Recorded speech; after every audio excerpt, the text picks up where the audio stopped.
How's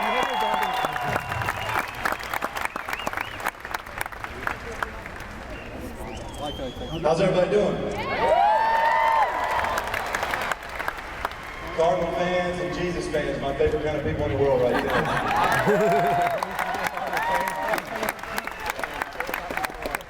Thank y'all for showing up today. I want to share a brief testimony of mine. Something probably a lot of people here can relate to. I grew up in the church, and I also grew up without a father. My dad left home when I was 3 years old, and my brother assumed that role. He was 7 years older than me, and he made sure I did everything right. But as I was raised in the church, the years went by. I started to doubt God. I started to doubt that there wasn't even a God to begin with at all. And so, what I started to do was try to make myself God.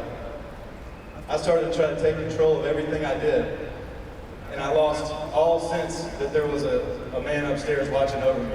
When I was in the minor leagues, right after I got drafted, I was sitting around a campfire with several of my minor league teammates, and they said, "Man, you need to start reading the Bible." And I said, "Well, why do I need to start reading the Bible?"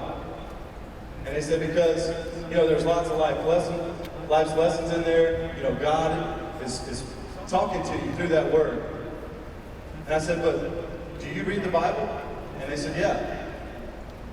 And I said, "But you don't live like you read the Bible. Why should I read the Bible?" And so it was kind of convicting to those guys that were around that campfire, but it was also convicting to me because not only did I not live like I was reading the Bible, I didn't believe in the Bible. And it was through that conversation where God started to tap me on the shoulder. Through little things in life, just walking down the street, things that would happen to me that I never noticed before, I would start recognizing the beauty of the situation. Where I would start having deeper talks with my girlfriend at the time, who's now my wife.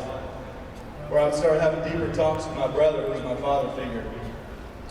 And then my agent, of all people, took me to a conference called Professional Athletes Outreach, PAO. And while I was at PAO, I made the conscious decision to give my life to Jesus Christ.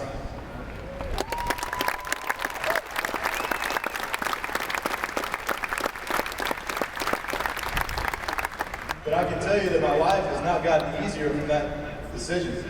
My life has gotten a lot harder, to be honest with you. Because before, when I sinned, it didn't matter, because I didn't believe in sin. I could do whatever I wanted to.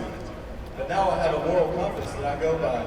And I know that God is watching me at all times, and I know that when I step out into this field, people should look at me as not just a baseball player, but also as a man of God.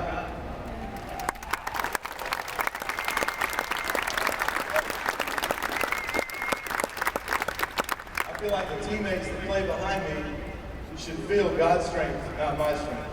And I feel like those guys I play against over there should also feel the exact same thing. So when I'm going through a battle and I'm in a tough spot, I'm not relying on my own strength. I'm relying on that man's strength right there.